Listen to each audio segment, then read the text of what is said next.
Ondanks die ontplooiing van die weermag op die Kaapse vlakte is 36 mense in bendegeweld vermoor en die FSA se ambassadeur na Suid-Afrika, Leo Brent Bozell III, het vandag sy geloofsbriewe aan president Cyril Ramaphosa oorhandig.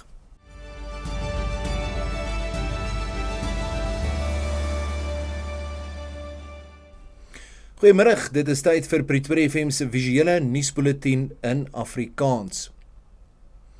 'n Week na die weermag se ontplooiing op die Kaapse vlakte heers kommer oor 'n gebrek aan vordering.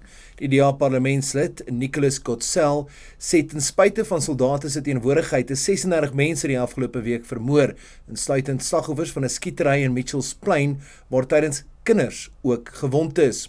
Kotsel sê dat die operasies koördinasie en mannekrag benodig, aangesien minder as 250 van die beloofde 800 soldate ontplooi is. Die DA sê hy verwelkom die ontplooiing om stabilisering te ondersteun, maar slegs wanneer dit met resultate gepaard gaan. Kotsel sê ook dat die minister van verdediging en militêre veterane Angie Motshekga nog nie die parlement van 'n duidelike uiteensetting voorsien het van hoe die 823 miljoen rand wat aan die ontplooiing toegeken is, bestee sal word nie. Net gister is 9 mense in Mitchells Plain op die Kaapse vlakte geskiet. Dit terwyl gemeenskappe steeds wag vir die volle weermagontplooiing wat beloof is. Tog kan die minister van verdediging Angie Motshekga en die hoof van die weermag Vrydag 'n 2 miljoen rand golfdag by Tabatwane hou. Maar hulle kan nie eers 'n behoorlike plan of die nodige troepe voorsien wat nodig is om mense te beskerm nie. Dit wys 'n skokkende gebrek aan prioriteite en die mense van die Kaapse vlakte en elders verdien beter. Die MK-party is volgens die VF+ vasbeslote om kernbepalings van die grondwetlike skikking van 1994 ongedaan te maak. Die party sê dit kan afgelei word uit die aankondiging wat in die Staatskoerant van 27 Maart oor die skrapping van artikel 235 oor selfbeskikking gepubliseer is. Die MK-party het onlangs aangekondig dat hy ook artikel 25 oor eiendomsreg wil wysig, sodat dit uitdruklik veronteiening sonder vergoeding terwille van grondhervorming voorsiening sal maak.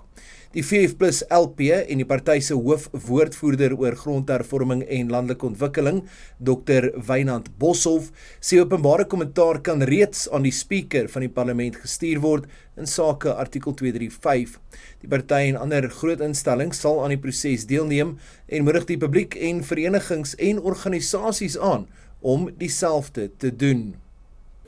Dit lyk op die MK-party se verkiesingsveld of vir hierdie munisipale verkiesing einde van die jaar gaan dit wentel rondom die terugrol van die skikking van 1994. Elkeen van die punte waarby ANC op daai stadium moes toegee, soos selfbeskikking, soos onteiening sonder vergoeding, is die goed waarby MK nou klem lê deur grondwetwysigings voor te stel. Die grondwetwysiging om artikel 235 te skrap, die is aangekondig in die Staatskoerant, terwyl hulle aangekondig het dat dieselfde gaan kom vir onteiening sonder vergoeding spesifiek vir grondhervorming. Die DA in die Tshwane Metro sê die burgemeester Dr. Nasipi Moya het weer 'n geleentheid gemors om die adjunk-burgemeester Eugene Modise te ontslaan na beweringe van finansiële wangedrag. Modise is in Februarie verlede jaar van bedrog beskuldig. Dit hou verband met 'n 300 miljoen rand se sekuriteitstender aan sy maatskappy Triotic Protection Services.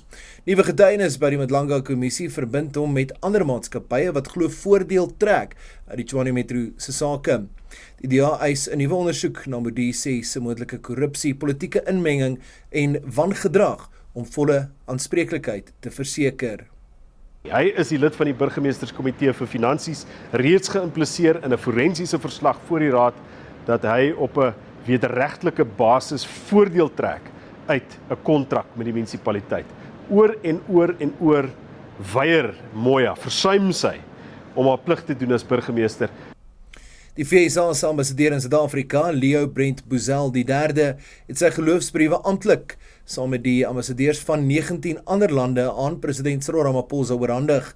Ramaphosa het Bozell se geloofsbriewe vandag by die presidensiële gastehuis in Pretoria aanvaar.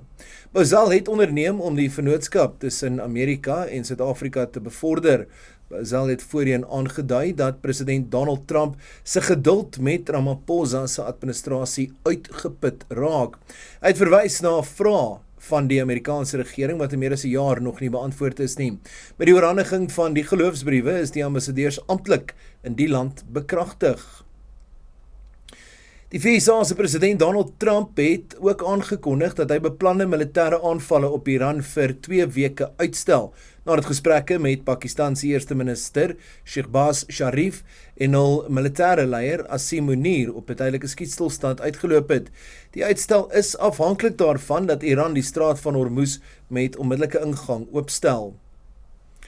Trump sê daar is reeds vordering gemaak wat betref 'n moontlike vredesooreenkoms en dat Iran 'n 10-punt voorstel ingedien het wat as grondslag vir verdere onderhandelinge sal dien. Hoewel Israel die skietstilstand steun, is Libanon nie hierby ingesluit nie en word aanvalle op Libanon voortgesit. Die nuusbulletin is met trots geborg deur Solidariteit. Ek is James Kemp en ek hoop jy het 'n lieflike middag en aand verder.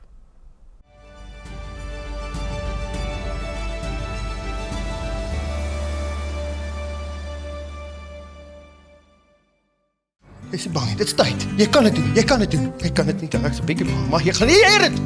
Wag gou. Ek het dit. Wou.